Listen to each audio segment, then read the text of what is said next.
Você já parou pra pensar em quão difícil é ser minúsculo igual a Pompom? Em Bluey existem alguns personagens que aparecem por poucos segundos, mas deixam uma marca enorme. E entre eles, ninguém é tão esquecido ao mesmo tempo e tão cativante quanto a Pompom. No episódio Gangorra, ela tenta brincar com a Blue e a Bingo no parquinho. A cena começa fofa, mas logo vira um desafio. Pompom é tão pequena que precisa de ajuda da mamãe Tilly só para soltar as patinhas da barra. E quando tenta subir no meio-fio, parece um escalador enfrentando uma montanha.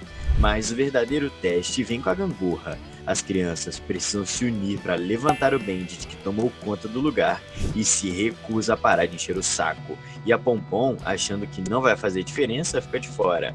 Só que no fim, é justamente o peso dela, a menor de todas, que muda o resultado.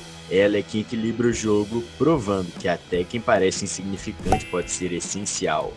Mas essa história é só o começo, porque por trás desse jeitinho fofo existe uma tragédia escondida, a dura realidade de ser uma Pompom no mundo feito para gigantes. Eu aposto que você nunca pensou em Bluey dessa forma, e hoje a gente vai te mostrar como é difícil ser a Pompom nesse universo, e a partir de agora você vai conhecer a verdade oculta sobre a Pompom.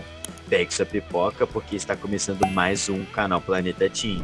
Todo mundo já participou de uma brincadeira achando que ia ganhar e acabou saindo de mãos vazias. Pois é, a Pompom também. E é exatamente isso que acontece no episódio Passe o Pacote. A brincadeira é simples, a música toca, o pacote passa de mão em mão e quem estiver segurando quando ela para ganha o presente. Até aí tudo certo. Até que o pai do Lucky decide modernizar as regras, ou melhor, desmodernizar. Nada de presentinho para todo mundo. Agora só existe um grande prêmio no final, e o resto vai ficar sem nada. No começo, a Pompom tá radiante, ela segura o pacote 2 vezes seguidas e acha que é o dia mais sortudo da vida dela. Mas de repente, o Pet arranca o pacote da mão dela e explica as regras antigas. E quando jogam de novo no outro dia, com as novas regras, ela fica lá, minúscula, quietinha, olhando o prêmio ir embora.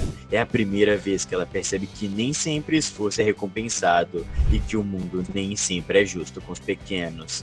Mas esse foi o primeiro golpe, porque o que vem depois mostra que a vida da Pompom ainda é mais difícil do que parece, num mundo onde até o tamanho dela pode se tornar uma questão de sobrevivência. Tem um episódio de Bluey que levanta uma dúvida séria, talvez a mais trágica de todas. Por que a Pompom não aparece no jogo de cricket?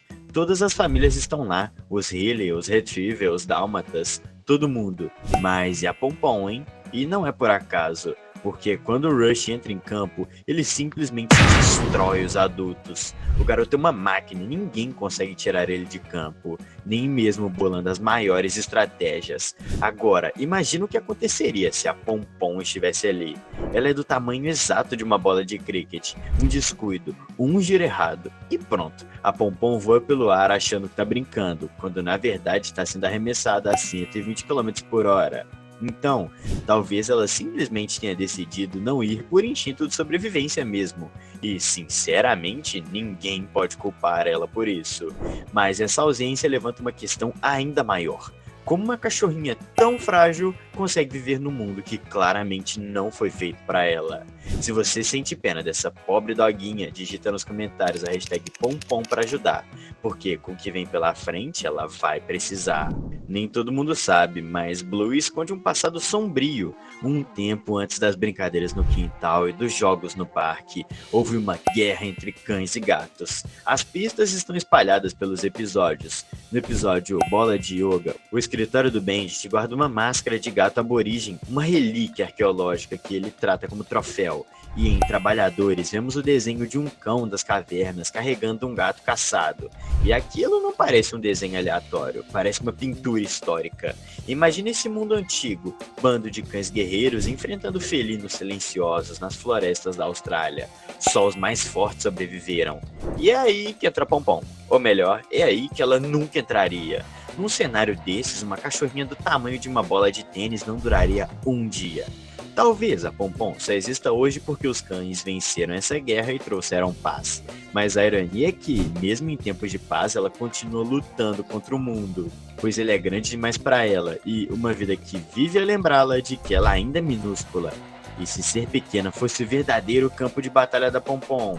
Depois da guerra entre cães e gatos veio a paz, mas a paz também cobra o seu preço, e ninguém mostra isso melhor do que a Pompom, porque no mundo cheio de sobreviventes fortes, ela nasceu frágil, e enquanto os outros filhotes correm, pulam, dirigem carros elétricos no modo turbo, a Pompom precisa ser levada, carregada, ajudada o tempo todo. Ela é o tipo de personagem que não vence pela força, mas por despertar o melhor dos outros, o cuidado. Talvez esse seja o motivo do desenho tratá-la com tanto carinho.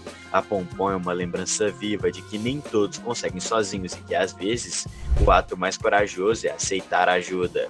Enquanto os cães ancestrais lutavam para dominar, ela sobrevive pedindo um empurrãozinho para subir no meio-fio. Mas o que é mais curioso é que ela não é a única a sentir isso. Tem outra personagem bem mais conhecida que também sofre por ser a menor. A Pompom é pequena por natureza, mas o mais curioso é que, mesmo entre os cães mais fortes e independentes, existem aqueles que também carregam o mesmo peso que ela. E aí que entra a Bingo. A Bingo é uma healer, uma raça feita para correr, pastorear e resistir. Mas dentro da própria casa ela é a menor e isso muda tudo. No episódio Bola de Yoga, ela tenta acompanhar as brincadeiras do pai, mas o Bandit não percebe que a força que diverte a Bluey machuca e assusta a Bingo. E quando a gente acha que ela vai se recuperar, vem o episódio Borboletas. Lá a Bingo é deixada de lado, ignorada pela Judo e até pela própria irmã. A dor dela é silenciosa e dá muita dó de ver ela cantando sozinha depois de ter ficado com aquela carinha triste logo antes. Olha, cara, ser menorzinho no mundo de Blue é uma dureza, viu? A Bingo e a Pompom talvez nem saibam, mas compartilham o mesmo destino. Nasceram pequenas em um mundo que só enxerga os grandes. E enquanto uma luta parece ser notada, a outra não para de ser esmagada. Mas o perigo de ser uma Pompom vai muito além das brincadeiras. E no próximo ponto você vai ver o quão arriscado é existir num mundo cheio de predadores, mesmo quando eles estão atrás das grades. Então já prepara o coração e assine o canal, porque é agora que você vai ver realmente qual o peso de ser uma Pompom. No mundo colorido dos desenhos, até o zoológico parece um lugar seguro, mas será mesmo? Em Peppa Pig, por exemplo, as famílias visitam um zoológico cheio de predadores, e o mais assustador é que algum deles trabalham lá. A Dona Crocodilo é funcionária, e até a Madame Gazela, que é gigante perto do tamanico da Pompom, fica com medo. Agora imagina se, em vez da gazela que estivesse lá, fosse logo a nossa bolinha branca. Ela é tão pequena que poderia passar pelas grades sem perceber, tipo um mosquito atravessando uma cerca de estádio. E se ela entrasse pela jaula errada, o passeio escolar viraria episódio de suspense. Um estalar de dentes e pronto, a Pompom desapareceria com a mesma facilidade que a gente engole um tic-tac. É engraçado imaginar, mas também triste pensar que, para alguém tão minúsculo, qualquer lugar no mundo pode ser perigoso, até um zoológico com ambiente controlado. E talvez seja por isso que ser uma Pompom vá muito além do tamanho. No fundo, é um jeito de viver sempre à beira do perigo, tentando parecer forte enquanto o mundo inteiro parece gigante demais.